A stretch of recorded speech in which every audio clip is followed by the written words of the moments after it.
लोकसभा चुनाव के अंतर्गत मुख्य निर्वाचन पदाधिकारी रीना बाबा साहब कंगालेहा आज रायपुर लोकसभा क्षेत्र में मतदाता मन ला जागरूक करे बर बाइक रैली और स्वीप एक्सप्रेस रैली ला झंडी दिखा के रवाना करीन।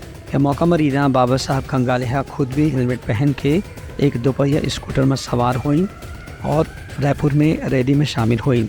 रीना बाबा साहब कंगालेहा कहें कि विधानसभा चुनाव में शहरी क्षेत्र में मतदान के प्रतिशत अपेक्षा से कम रही से इला बढ़ा के रखना ये दरी सबसे बड़ी चुनौती है।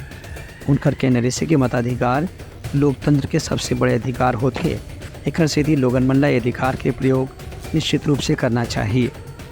ये मौका में रैली अलग अलग प्रमुख मार्ग से गुजरे के बाद नालंदा परिसर में संपन्न हुई, जहां जिला के कलेक्टर और निर्वाचन अधिकारी गौरव सिंह भी मतदाता मन से अपील करें कि मन ला अवैया लोकसभा चुनाव के दिन में रायपुर क्षेत्र में अपन मताधिकार के प्रयोग निश्चित रूप से करना है। ये मौका में मुख्य निर्वाचन पदाधिकारी रीना बाबा साहब कंगालेहा हर प्रतिभागी ला वोट डाले बर शपथ घलो दिवाइन। Bureau report Telangana news.